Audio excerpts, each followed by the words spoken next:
नमस्कार, आप देख रहे हैं न्यूज एट और खबर महाराष्ट्र से। अब मुख्यमंत्री एकनाथ शिंदे परेशान हैं। सरकार में एनसीपी नेता अजीत पवार के आने से शिंदे गुट में बेचैनी पैदा हो गई कहा जा रहा है। विधायकों द्वारा नाराजगी व्यक्त करने पर मुख्यमंत्री एकनाथ शिंदे ने विधायकों सांसदों की तत्काल बैठक बुलाई है। विधायकों की नाराजगी को देखते हुए मुख्यमंत्री एकनाथ शिंदे ने सभी से अपना कार्यक्रम रद्द करने को कहा और विधायकों सांसदों से अर्जेंट बैठक बुलाई है और 7 बजे ये बैठक शुरू हुई है। और सीधे चलते हैं अपने सहयोगी पूजा भारद्वाज के पास। पूजा, शिंदे गुट की बेचैनी को, परेशानी को कैसे समझें, क्योंकि आज अजीत पवार ने अपनी सभा में, भरी सभा में कह दिया है कि वो भी मुख्यमंत्री बनना चाहते हैं, शायद उसका भी असर हो सकता है। वहां से क्या अपडेट? जी निधि, इस वक्त हम वर्षा बंगलो के बाहर हैं। 7 बजे से यहाँ पर अंदर बैठक चल रही है। आप हाल ही में देखें, अगर ज़्यादा समय पुरानी बात नहीं है, स्थापना दिवस के दिन ही बाल ठाकरे का एक बयान चलाया था एकनाथ शिंदे ने अपने कार्यक्रम में, जहां वो कहते नजर आ रहे हैं कि कांग्रेस के साथ वो कभी भी नहीं जाएंगे अपने जीवन में, अपने राजनीतिक करियर में। इस तरह से कांग्रेस एनसीपी के खिलाफ किस तरह से बाला साहब ठाकरे रहे और उसी विवाद की वजह से शिवसेना में टूट हुई थी। अजीत पवार के खिलाफ और शरद पवार के खिलाफ बोलते हुए एकनाथ शिंदे का जो गुट है वो शिवसेना से अलग हुआ था। तो आज उनमें वो सवाल यही उठा रहे हैं कि जिस वजह से हम अलग हुए, आज हम उनके अंडर कैसे काम कर सकते हैं, क्योंकि यहाँ पर चर्चा ये है कि फाइनेंस मिनिस्ट्री जा सकती है अजीत पवार को। तो कल की हम अगर बात करें तो कल एक कैबिनेट बैठक थी, वहाँ पर ये बताया जा रहा है कि बहुत ज़्यादा अग्रेसिव नजर आ रहे थे एनसीपी गुट के तमाम नेता, अजीत पवार के गुट के तमाम नेता, और वहाँ पर मुख्यमंत्री एकनाथ शिंदे को इतनी तवज्जो नहीं दी गई थी।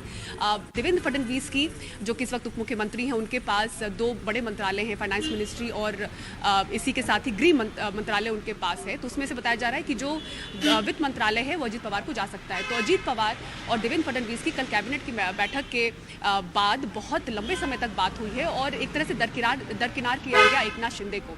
आप दूसरी तरफ देखें तो बहुत सारे ऐसे बयान संजय राउत के भी आप सुन रहे होंगे, जहां उन्होंने कहा है कि यानी कि ये एक रास्ता बनाया जा रहा है कि जो विधायक एकनाथ शिंदे हैं उनको सत्ता से बाहर किया जाएगा।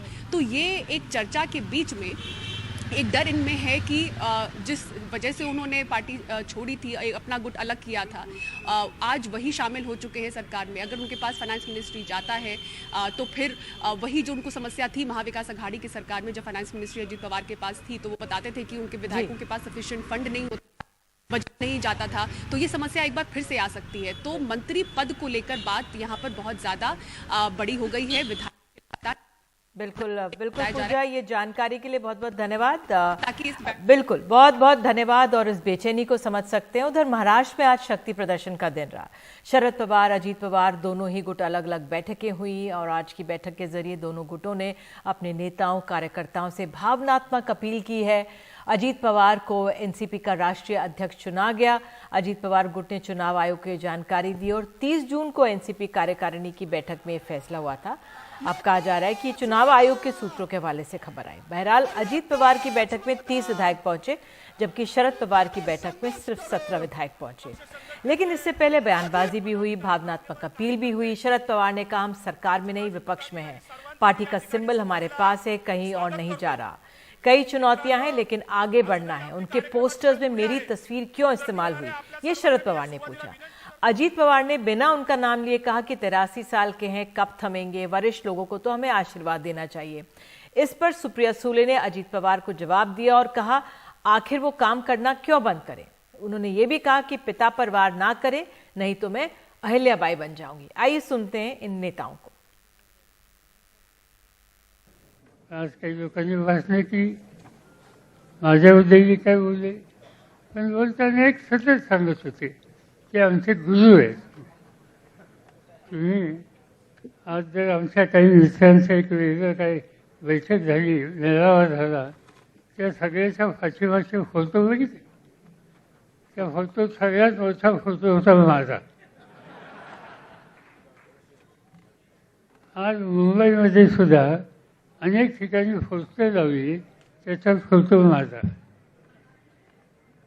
त्यांना माहिती आहे की आपलं नाणं चालणार नाही, त्यामुळे जे नाणं चालेल ते चालणारं नाणं घेतलं पाहिजे, कारण त्यांचं नाणं खरं नाही आहे, खंड त्यांना वाजत नाही आहे, ते नाही लोक ओळखतील त्यामुळे नको की साक्षण लावून टाकायच्या ठिकाणी फोटो दाखवा खरं.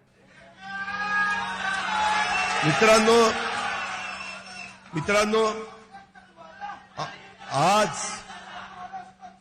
स्वतः आपले वरिष्ठ नेते चव्हाण साहेबांच्या समाधीला गेले. ठीक आहे, चव्हाण साहेब आपल्या सगळ्यांचं दैवत आहे. माझ्याकडनं पण घोडचूस झाली होती.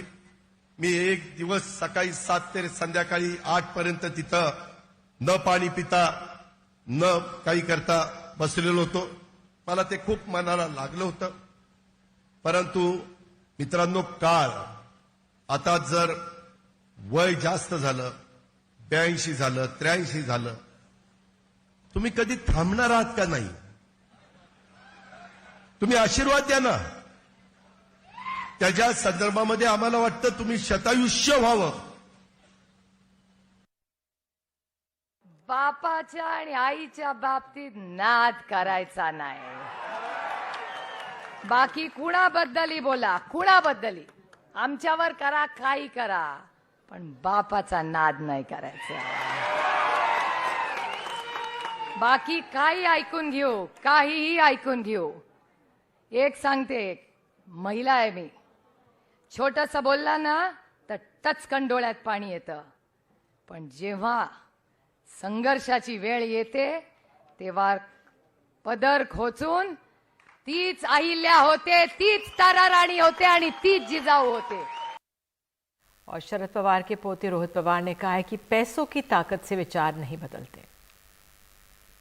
ऐसे अचानक से इतनी सारी चीजें हो रही है या बहुत समय से ये सारी चीजें हो रही थी जो अब हम देख पा रहे हैं? आप परिवार से आते हैं, आप बेहतर बता पाएंगे. महाराष्ट्र की अस्मिता आगे लेके जाने वाली एक पार्टी जो बाला साहब ठाकरे उन्होंने स्थापन की थी, उसका विचार तोड़ने के लिए उस पार्टी को तोड़ा गया और वो बीजेपी ने तोड़ा. अभी पवार साहब की पार्टी म्हणजे राष्ट्रवादी पार्टी है, विकास के ऊपर शाहू फुले अम्बेडकर, शिव शाहू फुले अम्बेडकर का उनका विचार लेके आगे जाने वाली पार्टी है.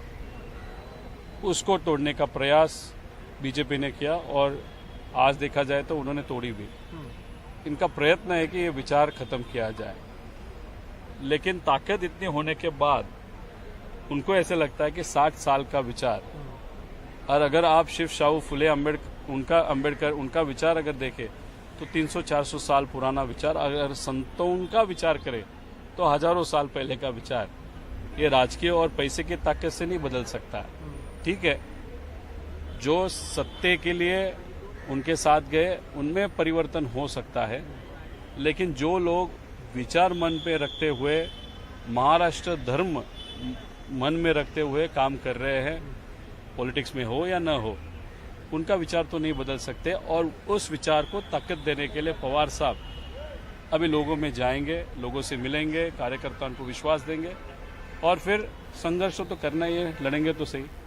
और अब बात महंगाई की. सब्जियों की कीमत बहुत बढ़ी हुई है. मंडी में टमाटर 120 रुपये प्रति किलो तो अदरक 300 रुपये प्रति किलो बिक रहे हैं. मंडी में रेट में आई तेजी से कॉलोनी के ठेले और जो मार्केट्स तक आते आते सब्जियां और महंगी होती जा रही हैं.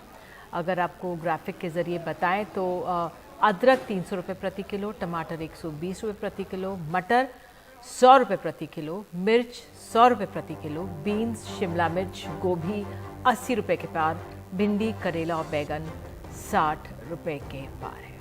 कहा यह जा रहा है कि मौसम के कारण ऐसा हो रहा है.